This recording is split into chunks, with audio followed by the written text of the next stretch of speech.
The phone buzzes on the nightstand to 34 a.m. The sound cuts through the silence, sharp and cold. Mark Harris, eyes bloodshot from hours of staring at the ceiling, reaches for it. The voice on the other end is distant, clipped. "We've found her. She's dead." Mark's hand freezes midair, his fingers still gripping the receiver.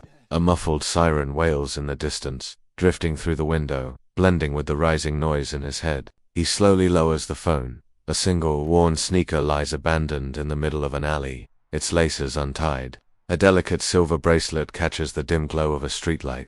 Brianna's bracelet. Mark's hand trembles as he walks down the alley, eyes scanning the scene. A grim parade of police lights flashing, figures moving with practiced detachment. They are focused, efficient, but there's something in their movement, something off. A man in uniform stands with his back to the street, hands deep in his pockets, eyes darting. He catches Mark's gaze, but quickly looks away, as if avoiding recognition. A discarded, blood-stained jacket, Brianna's favorite. His breath catches Mark, standing frozen at the entrance of the alley, eyes locked on the discarded items. A beat of stillness. His jaw clenches, the tension in his body builds, but he doesn't move. His eyes shift towards the officers. His breath hitches, but there's no sound, no words. The faintest flicker of something burning deep inside him. He turns, walking away, his footsteps echoing into the night. The sun hadn't fully risen, but the morning was already stirring to life. The neighborhood was quiet, a soft haze of dew still clinging to the grass as Mark's truck rolled to a stop. In the corner of the yard, Brianna was bent over, hands deep in the soil of a small garden she had started last spring. Her knees were muddy, hair pulled back into a loose ponytail, her favorite silver bracelet catching the first rays of light. It sparkled faintly, like a reminder of something constant. A small, quiet corner of the world that still held beauty. Mark stood by the truck for a moment, watching her work. His gaze was sharp, noting every detail. The way she meticulously trimmed the edges of each plant, the way she hummed softly to herself as though the dirt between her fingers were a secret she was uncovering. She didn't notice him at first. "You're up early," she said without looking up, her voice light, playful. She wiped her brow with the back of her hand, and finally stood, stretching. Brianna's face was framed by the rising sun, the faint glow outlining her features. Her eyes, bright and alive, always seemed to hold 1,000 ideas at once, as if she was constantly dreaming up something new. Mark smiled, but it was small, guarded. "What's the project this time?" She turned to face him, her hands still, dirty, but there was that same mischievous grin. "I'm planting the last of the wildflowers. I figure they'll bring in the bees' help, the whole garden." Mark nodded, appreciating her quiet determination, but there was something about her that made him proud in a way he couldn't fully explain. His daughter, an ambitious 20-year-old, was the kind of person who could turn any small idea into something larger than life, whether it was starting a community garden or planning a volunteer trip halfway across the world. Brianna always made it feel like anything was possible. He walked over to the garden, squatting beside her. His fingers brushed against the soil, and the familiar scent of earth filled the air. Mark wasn't much of a gardener, but Brianna's projects had a way of pulling him in. "Don't forget to take a break," Mark said, his voice light, but a tinge of worry underlining it. She was always working, always pushing forward. "Break?" Brianna laughed, a sound that seemed to belong to a different, freer time. "I'll sleep when I'm dead, Dad. This garden's not going to plant itself." Mark chuckled, but there was a flicker of concern behind his eyes. She never stopped, even as a kid. It had been the same, always on the move, always one step ahead, constantly chasing some new dream. She wiped her hands on her jeans and reached for the small silver bracelet that hung loosely on her wrist, the same one her mother had given her years ago. Brianna's fingers danced over it for a moment, then she fastened it securely, her gaze briefly meeting his. "You know, I've got an interview this afternoon," she said, her voice lowering, just slightly, like she was sharing a secret. "It's with a non-profit. I'm finally going for it, Dad. I'm gonna change something, make a difference, you know." Mark paused, his eyes searching her face. She was so sure of herself, so determined, and yet there was something in his gut, a feeling he couldn't shake. Not fear, but something like loss, as if this moment, however normal, was too fleeting, too precious. He nodded slowly. "I'm proud of you, kiddo, just don't burn yourself out, alright? You don't have to do it all in one go." Brianna smiled at him, a brief flash of vulnerability beneath the confident exterior, saying, "I know, Dad, but I think I've been waiting my whole life for this," before grabbing her purse from the porch and sliding her phone into the side pocket, adding, "I'll call you later." let you know how it goes. And don't worry, she winked, I'll take it easy. But if I don't go now, I'll be late. Mark stood up, brushing the dirt from his hands, and then watched her grab her keys, softly saying, good luck, Brianna, his gaze following her as she stepped down the porch stairs, and she waved back at him, the small silver bracelet glinting in the morning sun as she walked to her car. Her steps light, her energy a quiet storm ready to burst. For a moment, Mark stood there, just watching her, a soft breath catching in his chest, seeing his daughter, so alive, so full of promise. And then, without another word, Brianna drove off into the morning, leaving Mark standing there, staring after her, his feet never moving, the quiet of the moment feeling heavy, the kind of peace that always came before the storm. He lingered for a few seconds longer, but as the hum of the engine faded away, so did the feeling that had settled in his chest, the feeling of something unspoken, something uncertain that he couldn't place. And just like that, the morning was gone, leaving only the slow tick of time and the fragile thread that connected father and daughter. The pen clicks sharply against the table, the silence in the room thick and heavy. The only sound is the scratch of Mark's pen against the paper until there's a knock at the door, quick, urgent, too sharp, and Mark's hand freezes as he stands, walking to the door to another knock, this time louder, hesitant, and he opens it to two officers standing there, their faces drawn, one of them shifting uncomfortably, glancing down at the floor, saying, Agent Harris, and Mark's eyes narrow, something in the air feeling wrong. The officer's body language, his nervous twitch, the slight hesitation in his words isn't how they normally present bad news, it's too uneasy. So Mark asks, what's this about? And the officer doesn't immediately answer, looking to his partner. And Mark catches the subtle shift in the other officer's gaze. Something's off. The officers avoid his eyes, too deliberate, too controlled, as the second officer says, we need you to come with us. It's about your daughter. And Mark's pulse quickens, demanding, what happened to Brianna? And the officers exchange a glance, the seconds stretching, a bead of sweat sliding down Officer One's temple, taking too long, until Officer One says, there's been an incident, sir, and Mark steps forward, urgency in his movements, his jaw tightening, asking, what incident? And the officer shifts again, his eyes flicking to the floor, and Mark catches at his hand trembling ever so slightly as he clasps his belt. He knows that hesitation, as Officer One says, she's been found, and Mark's heart stops, as he doesn't wait for more, taking a step back, eyes locked onto theirs, asking, where is she? And without another word, the officers step aside, not moving, just watching him as he walks briskly past them with no further explanation. No details, nothing, slamming the door behind him as his truck screeches to a halt at the scene where flashing lights cut through the dark street, illuminating the alley where Brianna's life was just stolen. And he doesn't think, getting out, his boots hitting the pavement, heading straight for the scene as the officers don't stop him, a quiet murmur filling the air as he moves past the crowd. His eyes scanning the area, seeing it before anyone notices him, a shoe, discarded in the dirt, a bracelet caught in the edge of the flickering light, Brianna's bracelet, the silver one she wore every day, given to her by her mother, shining like a beacon, but cold, out of place. And he doesn't pause, just reaches down and picks it up, his fingers trembling as he touches it, his eyes flicking to the officers, a quick look to the officer standing near the alley's entrance wearing a muddy boot. A pattern that doesn't match any of the squad cars parked nearby, his gaze lingering for a fraction longer than usual. The mud fresh, still caked on, knowing that pattern, having seen it earlier today in his own garden, and everything inside him freezes as he takes a shallow breath, clenching his jaw, his eyes moving up to scan the officers standing by, their faces unreadable, their conversations low and hushed, not making eye contact, the pieces clicking together. Realizing it's not just the scene, it's them, and he doesn't speak, his mouth going dry as he slowly lowers the bracelet, his fingers now stiff with rage. Then the brake lights of a squad car catch his attention, the tire marks in the dirt don't match any of the other vehicles around. There's something wrong, so his head tilts slightly, processing the small details others would overlook, the officer's actions, the odd inconsistencies in the scene. It doesn't add up, and he steps back, his gaze flicking over the scene again, his jaw clenched tight, his expression hardening as he finally looks at the two officers standing nearby, who meet his gaze now, but with no apology in their eyes. And he doesn't speak, turning away, heading back toward his truck without looking back at the crime scene. The bracelet still clenched in his fist, his jaw tightening. the weight of the realization pressing down on him, knowing this isn't a random act of violence. This was planned, and Brianna didn't just end up here by chance. This was no accident, and the world may not know it yet, but Mark does, and he isn't leaving until he knows exactly who is responsible. The truck engine rumbling in the silence as he grips the steering wheel, knuckles white, the bracelet pressing against his palm, cold metal biting into his skin, his eyes fixed on the road ahead, but his vision blurred everything, a smear of lights and shadow.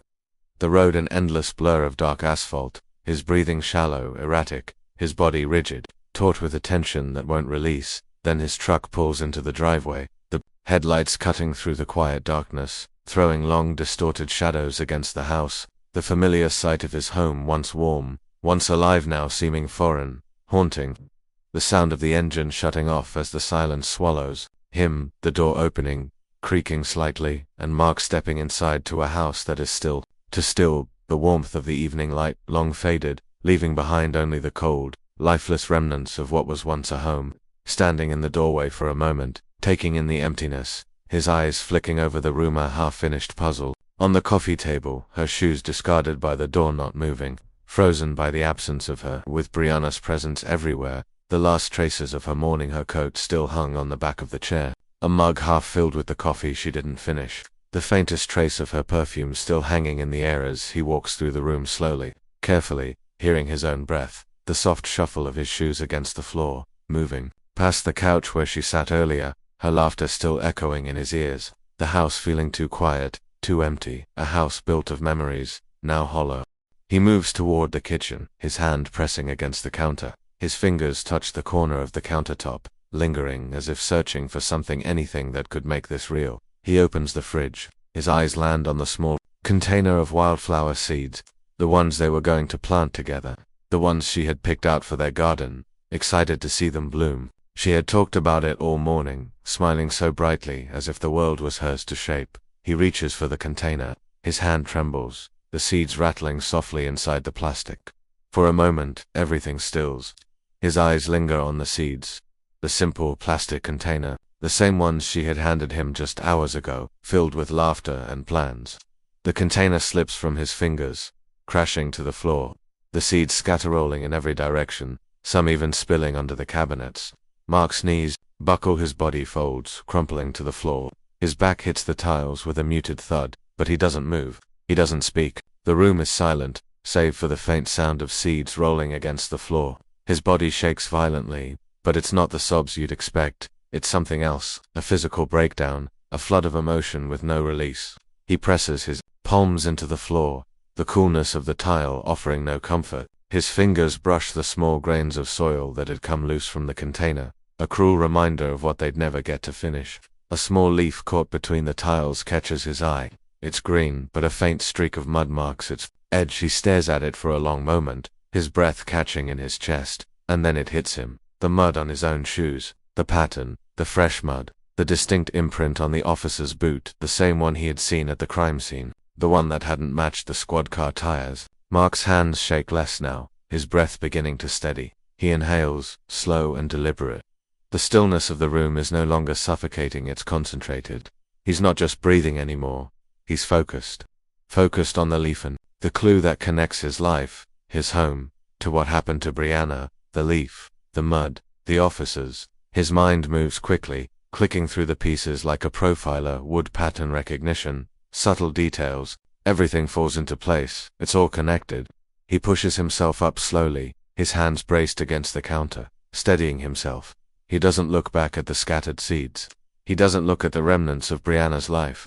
His focus is raised. The rage that had been building in him solidifies, freezing into something colder, something more deliberate. He's not just grieving anymore, he's becoming something else. The first clue, the mud, the connection, it's here, in his home. It's proof that the crime scene wasn't just another case. It wasn't just some random act. It's personal. It's systematic. He stands now, his posture stiff, controlled. His eyes move methodically across the room, catching the smallest details. The mud-streaked leaf from the garden, the patterns in the soil, the same soil that marked the boots of the officer. Mark's hands stop trembling, his breathing steadies, his legs feel firmer beneath him. He moves with purpose now, the uncertainty gone. The confusion has disappeared. The shift is palpable. His body language, his stillness, the way he grips the edge of the counter, everything has changed. He's no longer just a grieving father. The transformation is silent, but it's clear. The grief doesn't leave, it freezes, it crystallizes into something sharper, more dangerous. He's a hunter now. He turns, walking toward the coat rack, grabbing his jacket from the back of the chair. His movements are deliberate. His eyes are hard. The door creaks open, but he doesn't flinch. Mark's hand stops just before the door. He glances back at the house, his gaze lingering on the small, quiet spaces, the ones that used to be filled with Brianna's laughter, her energy, but now, there's no time for nostalgia. He closes the door with a quiet, purposeful click, his footsteps echoing. Down the hallway, the headlights cut through the darkness. The world outside is a blur of shadows and empty streets. Inside the truck, Mark's jaw is tight, his grip on the wheel firm. His eyes are focused ahead, a new purpose driving him. The world is still, but this isn't just about justice anymore. This is personal. He presses the gas, and the truck lurches forward, cutting through the night. The sun is low on the horizon, its first light spilling through the windshield, blinding and unforgiving. Mark's jaw is tight, his hands steady on the wheel as he drives. The truck hums on the empty road, the early morning quiet only broken by the occasional hum of the tires against asphalt. He is a man wearing a mask of normalcy. He wears it like armor now. His body moves with precision, his face blank, his eyes focused on the road ahead. His grief is locked away, frozen, but it's there, simmering beneath the surface, threatening to rise. The precinct looms ahead, its familiar concrete structure dark against the pale morning light, the fortress of bureaucracy. Mark steers the truck into the lot with purpose. This is where he needs to be. He has to act like everything is fine, like Brianna's death isn't consuming him, but inside he's a hunter now, not a father. Mark steps out of the truck and walks toward the precinct. The building hums with activity as officers arrive, exchanging pleasantries and morning nods. A few vehicles idle in the lot, their sirens and lights now silent. The energy inside is subdued, a rhythm of the mundane. Mark enters, his footsteps calm, measured, his suit is pristine, his demeanor collected. To anyone looking, he's just another agent, another suit among the sea of badges. But beneath the surface, he's scanning everything, everyone. The bullpen is alive with chatter. Phones ring, papers shuffle, and the low murmur of casual conversation fills the space. Mark walks to his desk, his eyes moving quickly over the officers around him. His senses are sharpened, his profiling his surroundings now, not just his case. At his desk, he sets down his briefcase, scanning the room. His gaze settles on the first suspect, Officer Harrison, the veteran, standing near the coffee machine. Harrison is calm, collected, too calm. His posture is rigid, almost practiced. He's leaning against the counter, talking to a group of officers in that easy, familiar way, the kind of man who has been around long enough to command attention without trying. His tone is low, casual. Mark watches him, noting the way Harrison adjusts his tie, the small flick of his eyes as he surveys the room. It's the subtle things that Mark notices, like how Harrison's left hand rests just slightly on his holster, his fingers relaxed but ready. He's the kind of man who has learned to blend into the shadows of authority. He's untouchable. Then Mark's gaze shifts to Officer Dawson, the younger officer, who stands across the room, talking with a fellow cop.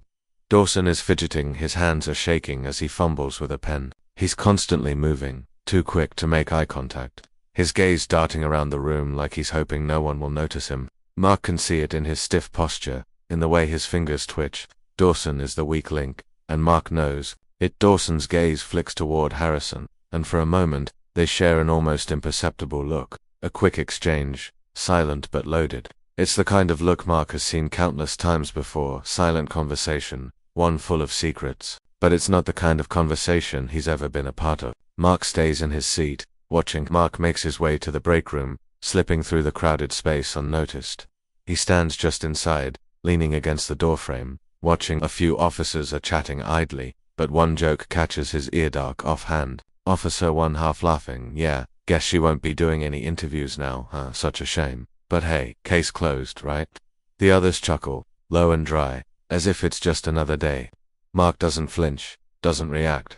He simply watches them, how their faces remain unchanged, how the laughter dies in their throats almost too quickly. Harrison is standing nearby, casually pouring himself a cup of coffee. He doesn't acknowledge the joke, but Mark sees it, the subtle tightening of his jaw, the faintest shift in his eyes. He's pretending not to notice, but it's there. Unmistakable. Harrison is in control. But Mark knows now that this culture of callousness, this darkness isn't just one officer, it's the entire department. Dawson is shifting nervously from foot to foot, glancing around like he's waiting for something. He isn't laughing, isn't participating, he's not even pretending to be at ease. Mark watches the scene unfold, cold and still. He's not part of the laughter, not part of the camaraderie, but there's a different kind of understanding. In his eyes, Mark knows the cracks are beginning to show. The ones he's been ignoring for so long. The system is broken. It's not just the officers involved in Brianna's death. It's everyone. The unspoken silence, the cover-up, it's systemic. It's a wall that's too thick, too impenetrable. Mark walks down the hallway, his eyes still scanning every officer he passes. There's a flicker of something in Dawson's eyes as he catches Mark's gaze. A flash of guilt, or maybe it's fear. Dawson doesn't hold his stare, quickly looking down at the floor. Harrison quietly. To Dawson, don't worry about him, he's just here to do his job. Like always. Dawson nods too quickly, too eagerly. His fingers twitch again. He's breaking. Harrison remains calm, unbothered. Mark stops in the middle of the hallway, not far from them. He stands still, hands in his pockets, watching them carefully. The silence between Harrison and Dawson speaks louder than any words could. It's the kind of silence that Mark knows intimately, one that comes from shared guilt, from secrets too dangerous to speak aloud. Mark doesn't move. He doesn't need to. He already knows everything. Harrison moves past him, not even sparing him a glance. Dawson lingers for a moment longer, but his eyes are too nervous, too quick to leave. Mark feels the tension in his body, the raw energy of his anger simmering just beneath the surface. Realization hits him like a punch. He's not just facing corrupt cops, he's up against a wall. A silent, impenetrable wall that stretches through the entire precinct. There are no allies here, not anymore. The corruption isn't isolated. It's systemic. The department, his colleagues, his friends are all complicit in the silence. He's completely alone. The realization is cold. Mark doesn't move for a moment. The bustling precinct around him feels like a distant hum, like noise from another world. He stands there, frozen in the middle of the hallway. Mark stands in the middle of the busy precinct, a lone figure amidst the bustle. The noise swirls around him, but he's detached, distant. His face is still, his gaze hard as stone. The chaos of the precinct swarms, but Mark doesn't hear it anymore. He's made his decision. He turns slowly, deliberately, and walks out of the precinct. The door closes behind him with a quiet finality. Mark steps into the sunlight, his face a mask of cold determination. He doesn't look back at the building, the chaos inside. It's a world he's leaving behind, a world he no longer belongs to. His next steps are sure, deliberate. He has his target now, and it's not just the officers, it's the entire system. Mark doesn't look back, he's already moving forward. The door to the precinct closes quietly behind Mark. The usual hum of activity inside continues, but he's no longer part of it. His footsteps are deliberate as he walks across the parking lot, his face a mask of cold calculation. He's made his decision. The system he swore to serve is no longer his ally, it's his prey. Mark's truck pulls into a rundown part of town, far from the well-lit streets and busy intersections of the precinct. He parks in front of a dusty storage unit, its faded number barely visible on the rusted door. The world here is quieter, more anonymous, a perfect place to vanish. Mark steps out of the truck and walks toward the unit. He pulls a set of keys from his pocket, unlocking the door. Inside is a sparse room, a few folding chairs, a wooden desk, and a series of tech gadgets strewn across the table. There's a single laptop open, a stack of police files next to it. The room smells of dust and old paper. This is his base of operations now. He moves with precision. The laptop is already running. Mark plugs in a small device and a legal tracker into the back of the machine. The screen flickers briefly, then comes alive with a list of encrypted police records. His fingers fly over the keyboard, bypassing firewalls, breaking through layers of security with ease. Mark sits hunched over his laptop, eyes darting between the screen and the files. He hacks into police databases, pulling up Officer Dawson's personal information. Routines, phone records, travel logs, every movement, every word, tracked key. Installs hidden cameras at strategic places Dawson frequents. A camera in a public park, another near Dawson's apartment. Tiny, discreet devices, barely noticeable to the untrained eye. Mark watches Dawson from across the street, huddled inside his car. Dawson, oblivious, checks his phone, scans the street nervously. He's aware, perhaps too aware, that someone's watching him. Mark sits in the car, his face barely visible in the shadows. He watches Dawson go into his apartment building. Dawson's glance over his shoulder seems to be directed right at him, but Mark stays hidden, unmoving. The camera catches a glimpse of Dawson inside his apartment. His wife is sitting on the couch, their young child in her arms. Dawson is distant, his gaze flickering nervously around the room, looking out the window like he's waiting for something or someone. Mark sits in his car, parked down the street. He doesn't blink. He is the predator now. He watches, waits. Time seems to stretch. Dawson steps out again, briefcase in hand. He's moving faster now, glancing over his shoulder more frequently. The tension is palpable. Mark drives slowly through an empty parking garage, the sound of tires on concrete echoing in the stillness. He parks in the back corner, far from any lights. He steps out of the truck, his figure swallowed by the shadows. Mark's eyes scan the area. He knows Dawson is on his way. He's been watching his every move, tracking him from a distance. Tonight, Mark takes control. Dawson's car pulls into the garage. He parks quickly, his eyes darting around nervously. The moment he steps out, he freezes, scanning the area. He doesn't see Mark. He's too focused on the shadows, too caught in his paranoia. Mark steps out of the darkness, moving silently, his footsteps soft on the cold concrete. He approaches Dawson, his presence felt before it's seen. Dawson stiffens. He turns slowly, his face pale. Dawson, voice shaky. You are following me. Mark doesn't answer. He steps closer, his face expressionless, eyes cold. Mark stands still, his hands in his pockets. Dawson, voice cracking. I didn't mean I wasn't. Mark steps forward, his voice calm but unyielding. Mark, your boots, Dawson. I remember the pattern. I saw it that night. You were there. You were there when she died. Dawson recoils, his breath shallow. He takes a step back, his legs shaking. Mark, you made a mistake when you let me see it. You made a mistake when you didn't hide it. Dawson, pleading, please, I didn't want to be a part of it. It's not what you think. Mark's eyes narrow slightly, but he doesn't move. He's giving Dawson no room to breathe. Mark, you don't get to make excuses. You made a choice, Dawson. You're in this now. Dawson trembles, his face pale with fear. He knows Mark's right. He knows the walls are closing in. Dawson, barely audible. I didn't know it wasn't supposed to happen. I didn't want any of this. Mark, stepping closer, voice low. Tell me who you were working for. Who's above you? Give me a name. Dawson, terrified, shaking his head. No, I can't. You don't understand. They'll kill me. They'll kill my family. Mark takes another step closer, his eyes locked on Dawson's, piercing through him like a predator. Dawson takes another shaky step back, his eyes wide with panic. Mark, who is above you? Dawson's breath quickens. He's trembling, his hands moving uncontrollably at his sides. Finally, his voice cracks. Dawson, Miller. I don't know where he is, but he's the one who calls the shots. Mark absorbs this, his eyes sharp, his face impassive. He doesn't flinch. Miller, the name echoes in his mind. It's a lead, a crack in the wall. Mark, where can I find him? Dawson, I don't know, but he's meeting someone at the old warehouse on 5th Thursday. To meet someone there, that's all I know. Mark stands perfectly still. Dawson is visibly broken, his whole body trembling as if a weight has been lifted from him. Mark, good, you're not off the hook yet. Don't try to run. I'll be watching you.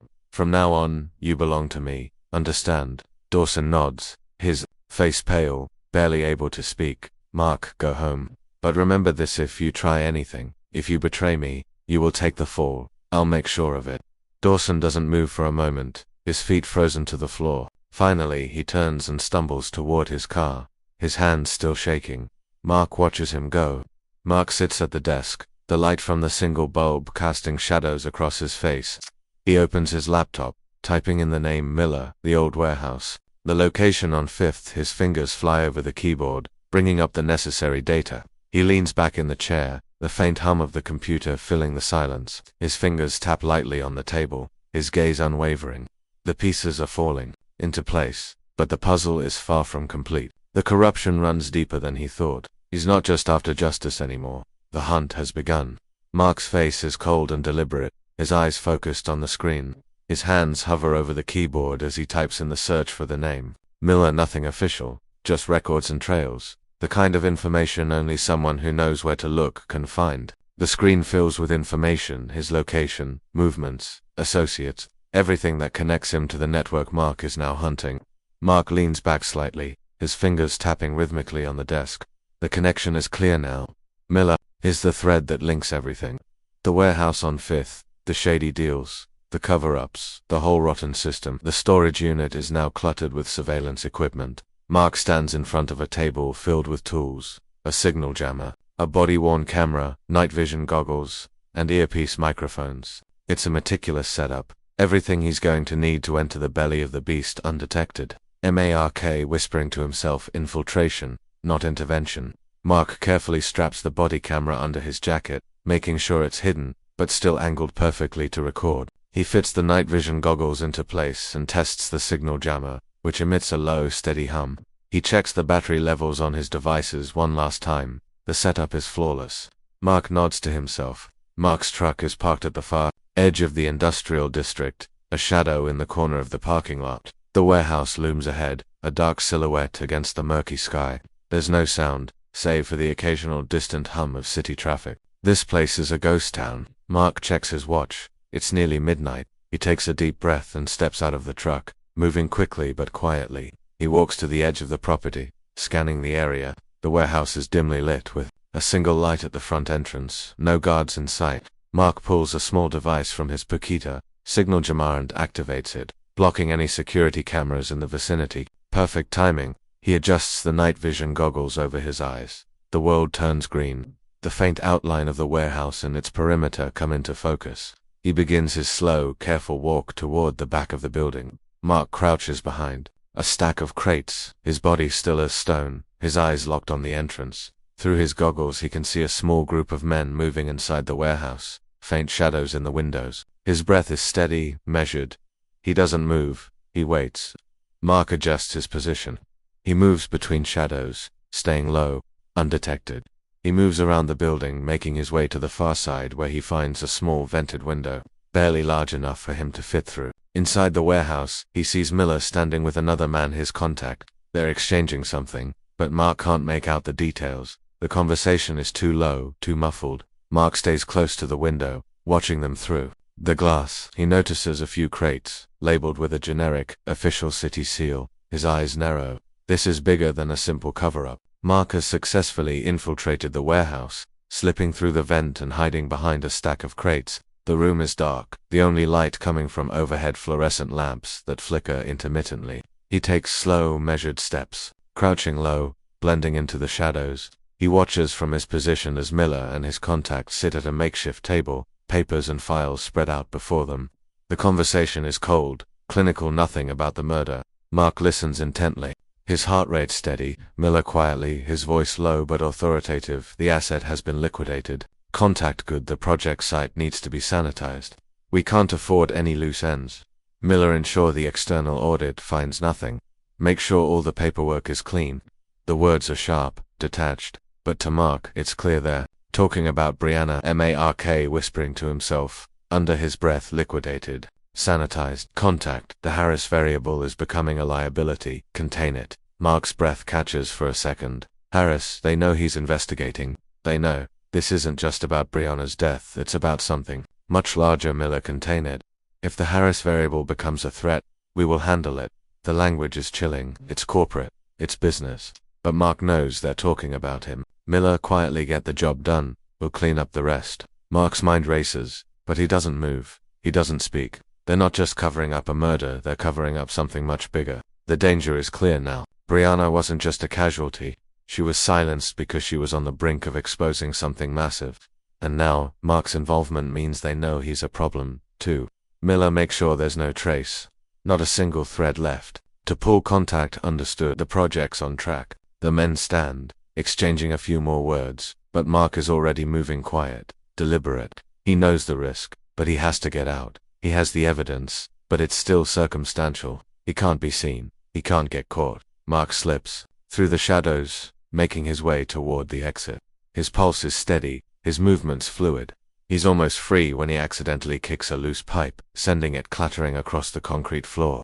Flashlight beams sweep across the dark warehouse floor. Mark freezes, blending into the shadows, barely breathing. He hears a guard shout, a faint echo of footsteps approaching. His heart races. Mark's eyes widen for a split second. His body Tense as he presses himself into the corner, barely out of view, the footsteps stop. A flashlight passes right by him, inches from his face. He holds his breath. The light continues past him. The guard moves away, oblivious. Mark exhales slowly, measured. He waits a beat, then starts moving again, faster this time, moving silently through the dark corners of the warehouse. He reaches the door. His hand hovers over the handle. Mark steps into the night, his body tense, his eyes scanning the shadows. He disappears into the dark, melting into the world around him. Mark slides into his truck, locking the doors behind him. He doesn't start the engine immediately. His eyes are focused, piercing, as he reviews the footage on his body camera, watching the entire meeting again. His mind processes the coded language: liquidated, sanitized, Harris variable. Mark's face reflects the weight of the situation. Settling in, they're not just hiding a murder. They're covering their tracks for something bigger. The system is broken. But the system doesn't scare me. They do. Mark grips the steering wheel tightly, his knuckles go white. He breathes in, slow and steady. The meeting was set for Thursday. Time is running out. Mark pulls out of the parking lot. His headlights cut through the darkness as he drives. The city's skyline looming in the distance. His phone buzzes in his pocket. He doesn't answer. He's alone in this. The hunt is just beginning. Mark's eyes flicker nervously to the rearview mirror, then the side mirrors, and back again. He's constantly scanning the roads, his paranoia eating away at him. His face is tense, eyes darting, watching every intersection, every turn. He checks his watch. It's getting late. They're already coming for me. It's just a matter of time. I can feel the weight of their eyes on my back. I've been a part of this system for so long, I never realized how easily it could crush you, but now ... now I know how it works. And now, I'm not the one being hunted. I'm the one who hunts. Miller, now in a crisp suit, stands by the window, looking out at the city below. Miller, quiet, precise. We need to find Harris. Now it's too late for him to be looking into Project Genesis. We can't let him get any further. City official, you know how this works. He's just one man. The system is bigger than him. Miller, we're not dealing with just one man anymore. He's too close. I want him found. Use everything. Traffic cameras flicker on screen, capturing vehicles moving through intersections. Everyone has a pattern. And now, they have mine. Mark crouches in the shadows across the street, watching. His movements are fluid, precise. He pulls out a file: Project Genesis, confidential. A location, a neighborhood slated for demolition, a development project that's set to displace hundreds of residents. Mark is running now, fast, silent, blending into the darkness of the city. Black SUVs barrel down the street. Mark's eyes widen. He's been made. He ducks into an alley, moving quickly, silently, his breath quickening. Mark slips through the shadows, just out of sight of the guards. Adrenaline pulses as he runs through the dark alleyways. He reaches a dead, but finds an old fire escape ladder. Mark climbs it quickly, silently, his heart pounding in his chest. Mark surveys the scene below him, watching as the black SUVs pull away. His body is still tense, but he doesn't stop moving. Mark's hands fly as he grabs his gear, but he opens the door to his storage unit. Something is wrong. The room is destroyed. His equipment is gone. Files scattered. Everything is torn apart.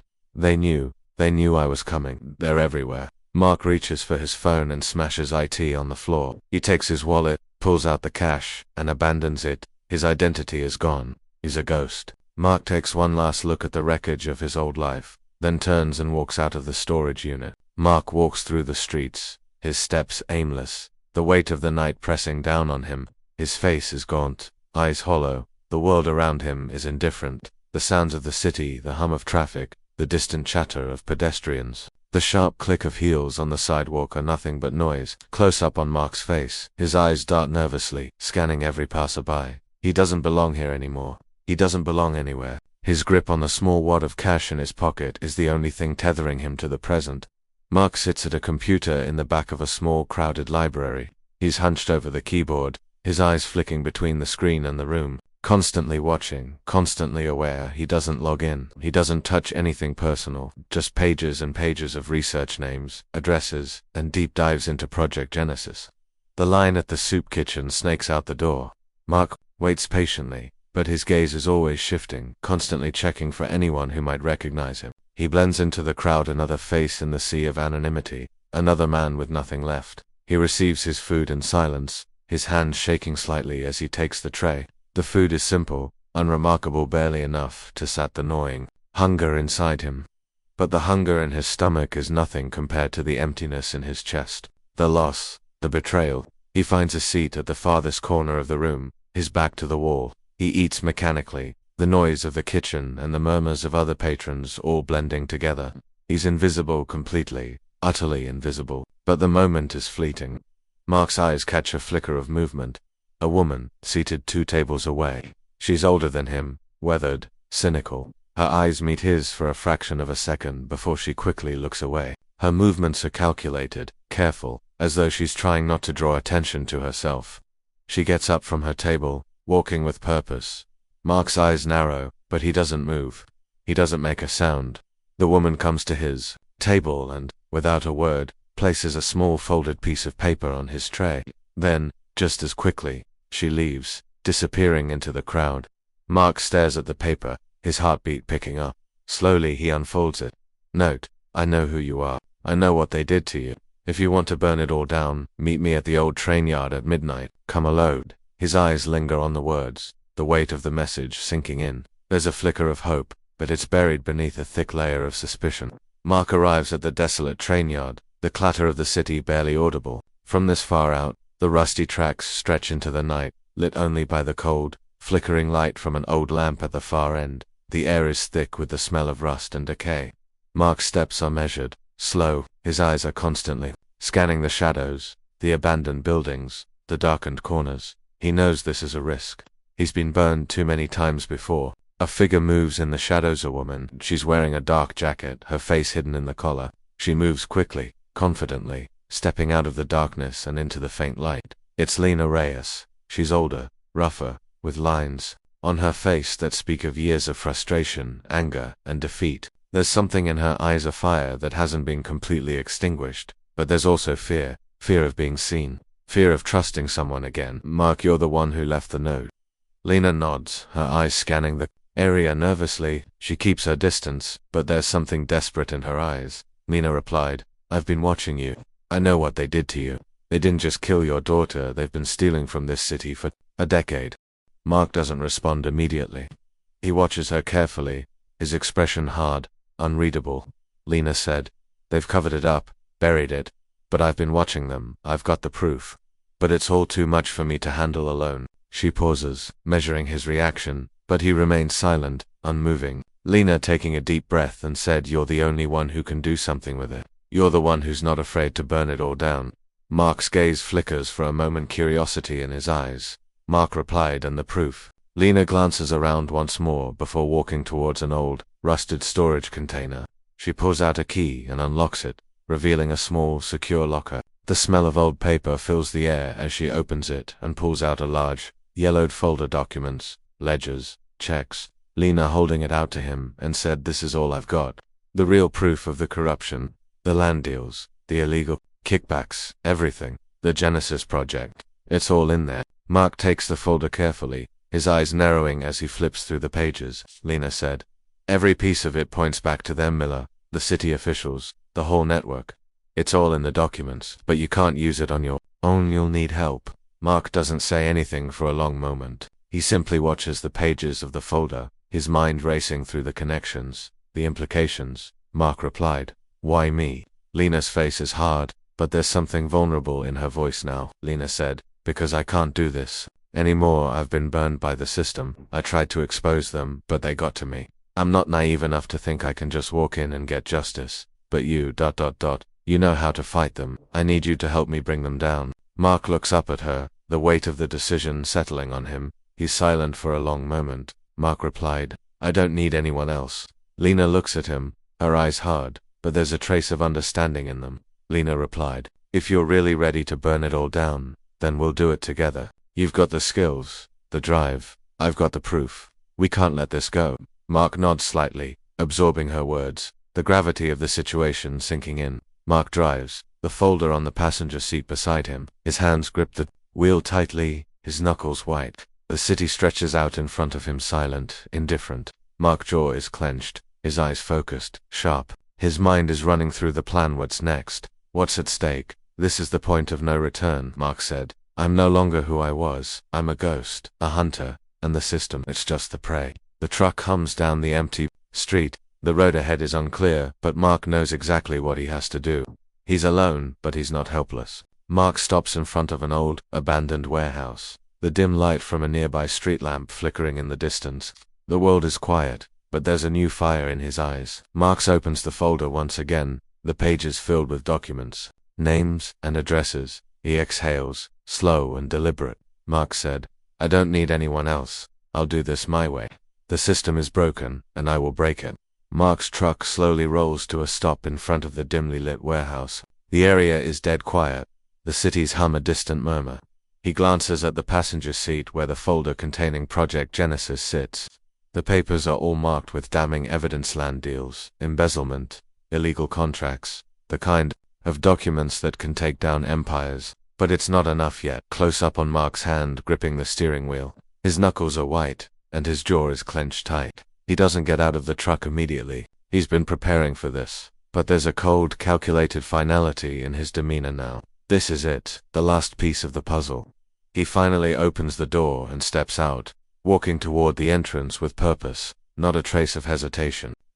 Abandoned warehouse night. The warehouse is empty, barren, except for the scattered remains of broken crates and dust-covered floors. The faint echo of Mark's footsteps fills the otherwise silent space.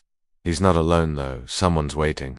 At the far end of the room stands Miller, the man behind it all. His face is cold, detached, as always. The city official is also there, standing by the shadows, his face grim, as if he's been expecting this moment for some time. Mark doesn't speak right away.